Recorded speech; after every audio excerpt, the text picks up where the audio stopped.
വന്ദനം. പുരോഗതിയിൽ നിന്ന് പുരോഗതിയിലേക്ക് കുതിച്ചുയരുന്ന ന്യൂജൻ കാലഘട്ടത്തിൽ നമ്മുടെ ജീവിതത്തിൽ ശാരീരിക ആരോഗ്യത്തിനും മാനസിക ആരോഗ്യത്തിനുമുള്ള പങ്ക് വളരെയധികം ചർച്ച ചെയ്യേണ്ടിയിരിക്കുന്നു. കൂട്ടുകാരെ, എന്താണ് ആരോഗ്യം? രോഗങ്ങളില്ലാത്ത അവസ്ഥയാണ് ആരോഗ്യമെന്ന് പറയാറുണ്ട്. അത് മാത്രമാണോ ആരോഗ്യം എന്നതുകൊണ്ട് ഉദ്ദേശിക്കുന്നത്?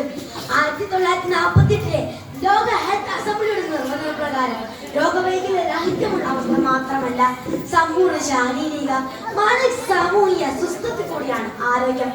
എന്നാൽ നമ്മുടെ ഇന്നത്തെ ജീവിതശൈലിയും ഭക്ഷണ രീതിയും ആരോഗ്യത്തെ നന്നായി ബാധിക്കുന്നുണ്ട്.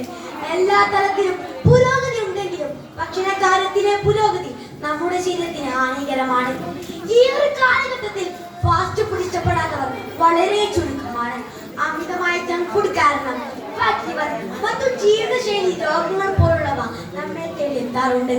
എല്ലാ കാര്യങ്ങൾക്കും പാശ്ചാത്യരെ അനുകരിക്കുന്ന നമ്മൾ ഭക്ഷണകാര്യത്തിൽ ഇത് പിന്തുടരുന്നു.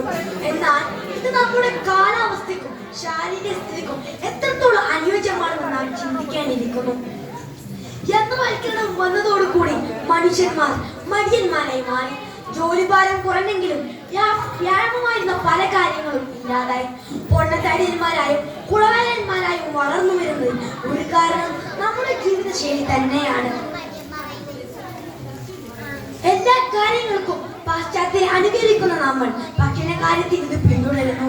എന്നാൽ ഇത് നമ്മുടെ കാലാവസ്ഥയ്ക്കും ശാരീരിക സ്ഥിതിക്കും എത്രത്തോളം അനുയോജ്യമാണെന്ന് നാം ചിന്തിക്കേണ്ടിയിരിക്കുന്നു.